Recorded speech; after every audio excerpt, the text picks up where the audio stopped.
Olá, meu amigo e amiga. Sejam bem-vindos ao nosso Portal do José. Hoje para mais um encontro num domingão, que antes de mais nada, eu desejo que seja ótimo para você e certamente será. Para pessoas como você e eu, muitos de nós temos uma cultura de aos domingos, né, pegarmos o jornalão ali e dar uma olhada, fazer uma análise dos principais assuntos da semana no Brasil, no mundo, as curiosidades, enfim, muita gente ainda cultiva esse hábito. Normalmente, aos domingos aqui, eu faço uma resenha dos principais veículos de comunicação impresso. E no Brasil, tem tantos acontecimentos aos finais de semana que os jornais de domingo não conseguem captar direito. Ontem, por exemplo, foi publicada uma pesquisa do Datafolha. E não deu tempo dos colunistas analisarem que pesquisa foi essa, que coloca o presidente Lula no primeiro turno 10 pontos à frente do Flávio Rachadinha e ganhando as eleições num segundo turno. Daqui até as eleições, muitas coisas podem mudar. E para Flávio Bolsonaro, certamente só podem mudar para pior, porque a capivara, né, de crimes que vai atrás da criatura é muito grande. É impressionante o cinismo dele, como ele consegue seduzir ainda algumas pessoas aqui no Brasil. Isso tem explicações, né? Como eu tenho sempre sublinhado aqui com vocês, a extrema-direita no Brasil e em todas as partes do mundo, eles cumprem um papel funcional. E por que eu gosto de sublinhar isso? Porque isso acaba passando meio despercebido até pelos analistas mais atentos aqui no campo progressista.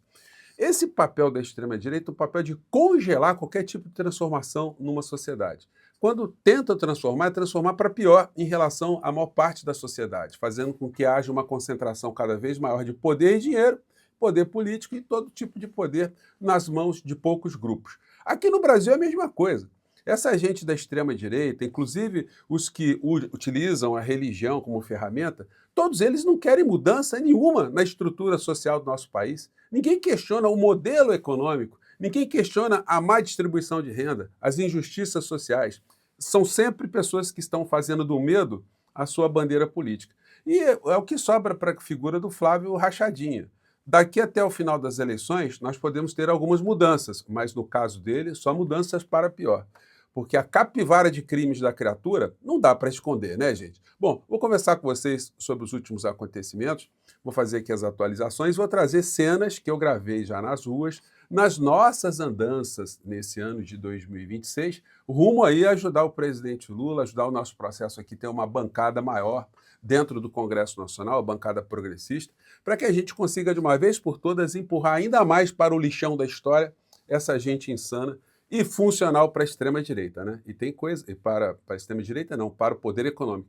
Olha, tem coisas que eu vou trazer para vocês que está acontecendo na Argentina que confirmam isso que eu estou falando para vocês, tá?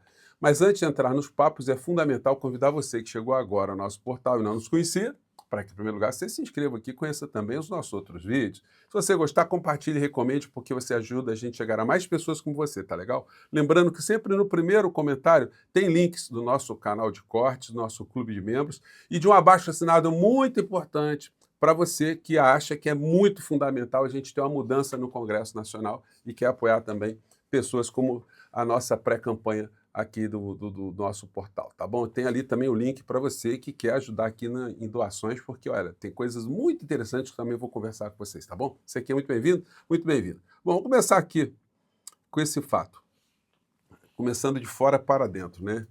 Porta-voz de Milei renuncia após acusação de ocultar 500 mil dólares.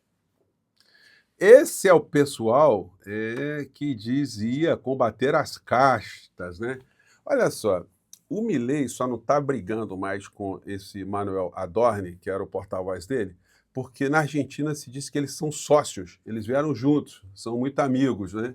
E como é que um escondeu 500 mil dólares, ele não declarou, e essa foi o maior problema dele, e o Milei não pegou nada, né? É o extremista de direita, aliás, ele trabalhou em banco, trabalhou no mercado financeiro, então, as suspeitas que, na verdade, ele é um grande vigarista, um lacaio a serviço desses grandes grupos, cada vez mais isso fica mais saliente para todos os argentinos. A situação lá está mais ou menos essa aqui, ó. Esse aqui foi o empreiteiro que recebeu 245 mil dólares do Adorni, do parceiro do Milei, para fazer uma reforma numa casa ou numa mansão lá do Adorni, né? Então as coisas estão. A podridão dessa extrema-direita lá na Argentina está vindo à tona. E as pesquisas estão mostrando o que está acontecendo. Vamos pegar aqui um trecho aqui desse programa aqui. Vamos lá.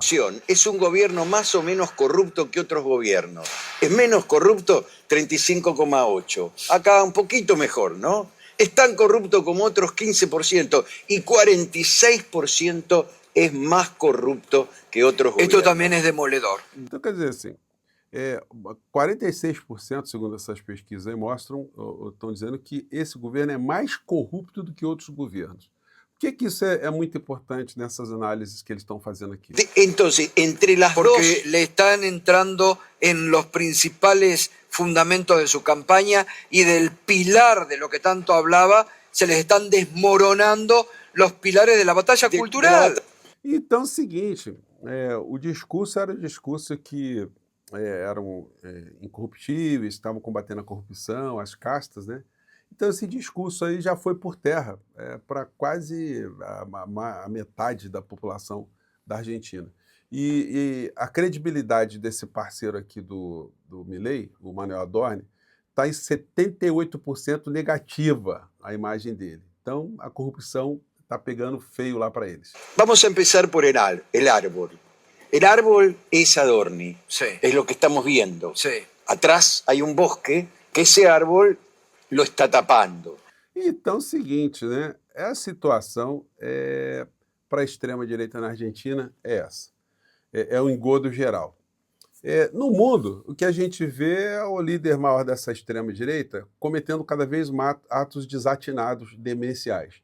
Trump diz que Meloni implorou por foto com ele. Premier italiana nega declarações completamente inventadas. Gente, é um negócio impressionante. Os chefes de Estado no mundo inteiro estão perplexos cada vez mais, né? Com uma figura tão insana, tão sem caráter, né? Chegou até a presidência dos Estados Unidos, como é que ele consegue ter um papel tão corrosivo, tão destrutivo em tudo que ele faz? Jacques Wagner certamente vai ter uma reunião com o presidente Lula e vai ter que entregar o boné, né? Não conheço ninguém que faça uma análise política consequente que diga, não, é melhor para a esquerda, é melhor para o presidente Lula, é melhor para o Brasil, é melhor para o futuro da nação, do humanismo, que Jacques Wagner não deixe a liderança do governo no Senado Federal. Não conheço ninguém. Só o Jacques Wagner que está pensando isso, mas não vai dar, né? Ele vai ter que entregar o boné. Aqui no Intercept tem uma análise muito interessante hoje, falando exatamente isso que eu estou comentando aqui com vocês. O Lula não pode passar a mão na cabeça de Jacques Wagner. A coluna do João Filho, do Intercept, né? Caso Master, não está faltando alguém nas buscas da Polícia Federal e do STF? Pois está dando a pinta, né, senhor André Mendonça? Não é crível fazer busca contra 2 senadores e não contra Flávio Bolsonaro, com áudio, dinheiro e mentira. Gente, é um negócio escandaloso. O mais incrível é o seguinte, é que o Flávio Bolsonaro é muito cínico, ele é muito pilantra, gente. Ele é muito pilantra, ele dá declarações como não tivesse nada contra ele, e ele sempre faz a defesa dele, sempre fazendo um ataque ao governo Lula. Não, a corrupção tá lá, enfim, tem que investigar. E o cara foi visitar o Vorcaro e agora está se vendo mais uma revelação.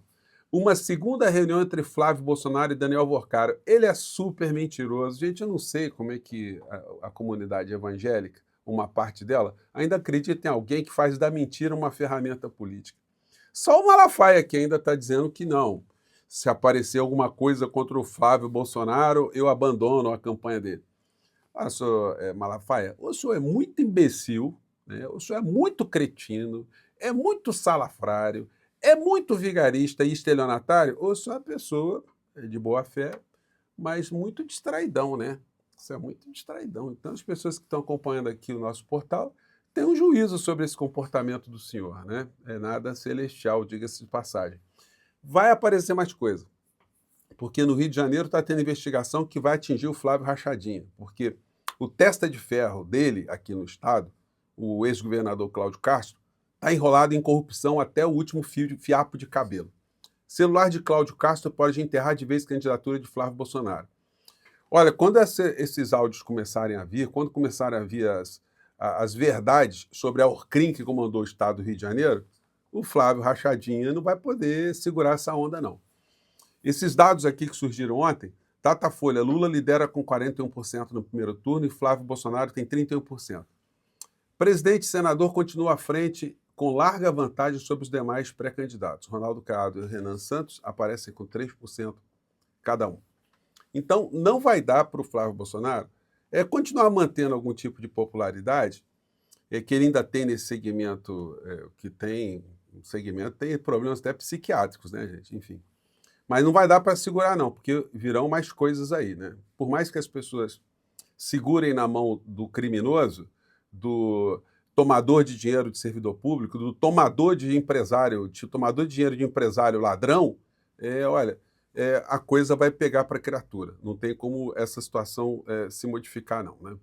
E aí, gente, é o seguinte, eu fui para as ruas, mas antes de ir para as ruas, eu quero agradecer a todos vocês, porque é o seguinte, nesse ranking maior, da maior vaquinha do Brasil, que é um ranking onde está sendo possível pessoas como você fazerem doações para as pré-campanhas. É muito importante ter essa ferramenta, porque ao invés de receber Pix na conta particular, né, como algumas pessoas poderiam fazer, o sistema moralmente, eticamente e legalmente que se deve adotar é esse sistema aqui, de pessoas fazerem doações de forma absolutamente transparente, com identificação, só podem ser feitas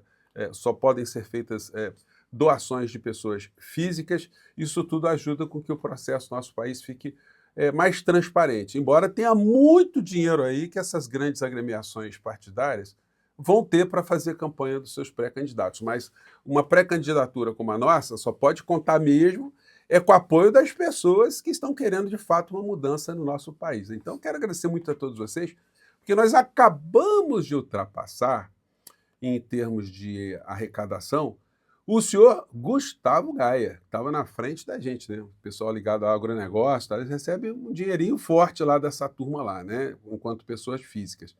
Mas passamos aí muita gente importante no campo da direita, e hoje a nossa pré-campanha é a segunda no Brasil em número de pessoas, não em volume de dinheiro, que enfim, volume de dinheiro quem tem muita grana está podendo bancar o pessoal da direita e da extrema-direita. Mas no campo da progressista, só está na nossa frente o Jones Manuel, que está fazendo uma campanha muito forte, muito bem articulada. Estou torcendo por ele, que ele vai ser uma pessoa interessante lá dentro do Parlamento Brasileiro. E se eu chegar junto com ele lá, vamos fazer barulhos aí, embora tenhamos algumas visões divergentes em algumas coisas, mas olha, a gente tem que considerar as pessoas valorosas aí que podem contribuir muito nesse processo. Passamos em número de apoiadores o senhor Marcel Van Hatten e o senhor Kim Kataguiri. Pô, gente, é muito bacana porque eu sou calouro, né? Esses caras aí já estão na estrada há mais tempo. Então, só posso lembrar aqui o que diz Ronaldinho Gaúcho, né? Que dizia... Eles estão deixando a gente sonhar. Eles estão deixando a gente sonhar. Estão deixando a gente sonhar. Olha, a gente está crescendo aí, gente, de uma maneira muito legal. Tá lembrando que eu sempre coloco no primeiro link, ali no primeiro comentário, o link para você ajudar a gente a ter mais recursos, ter mais condição de enfrentar essa história toda, né? E você está engajado comigo aqui, porque cada pessoa que faz uma doação, eu recebo a mensagem dela, mensagens muito legais, enfim, gente, que eu estou compartilhando, quer dizer, estou retribuindo, estou respondendo na medida do possível, tá? Mas está sendo muito legal. Isso está ajudando a gente a ir para as ruas com uma equipe de TV, e ontem já fiz também mais imagens, e essas aqui eu fiz anteriores a essas imagens que eu vou mostrar para vocês, falando aqui, pegando a opinião das pessoas sobre a escala 6x1, né? Vou compartilhar aqui com vocês, vamos lá. Porque eles têm poder econômico na mão. Ou Se eles seja, têm poder econômico, eles têm tudo. Eu acho que não é possível não, vai de patrão para patrão, entendeu? Cada patrão ele tem uma forma de pensar, né? De repente para ele vai ser um prejuízo de segunda a sexta somente, sábado e domingo fechar o ciclo. Eu, por exemplo, trabalho por agência, então a agência ganha sábado e domingo, a gente não ganha, a agência ganha feriado, a gente não ganha, dia das mães, dia dos pais, Natal eles ainda pagam ainda 100%, mas as outras datas não. estou conversando sobre o fim da escala 6x1 nessa série de matérias que eu estou fazendo, tá? Depois eu vou falar, eu vou mostrar para vocês o que as pessoas estão achando sobre o Flávio Rachadinha e pegar dinheiro de empresário. Não, porque aí o trabalhador sempre é o mais fraco, né? Entendeu? A gente precisa trabalhar para levar o nosso sustento para... Eu perguntei na negociação empregado-empregador para o fim da escala 6x1, quem é que leva vantagem nessa negociação, que é o que quer a extrema-direita? Para nossa família. Se a gente for negociar diretamente com o patrão ele não vai abrir as pernas para a gente, ele não vai abrir para a gente. Eu quero trabalhar só 5 horas. Ele só vai pagar aquelas 5 horas, não vai pagar aquelas 2 horas, né? As 2 horas que vai por volta. Entendeu? Mesmo se eu for compensar no final de semana, não adianta. O que você acha disso? Essa negociação não é possível. O que você acha do presidente Lula estar defendendo o fim da jornada 6x1 para todos os trabalhadores no Brasil nunca mais trabalharem aos sábados, por Eu exemplo? acho ótimo. Acho ótimo. Eu aprovo. O presidente Lula ele está defendendo o fim da jornada 6x1. Mas existe o Congresso Nacional pessoas que são de partido diferente que estão querendo barrar. Estão dizendo que é melhor trabalhar por hora. Você acha que isso é possível? Não. Eu acho que por hora ficaria pior. Péssimo. Né? E você? Péssimo. Não concordo. É porque a jornada já é puxada, né? De segunda a sexta a gente trabalha o quê? 8 horas por dia, né? Tem o deslocamento, que às vezes muitos trabalhadores é 2, 3 horas de trem até a residência, né? Por causa do trânsito.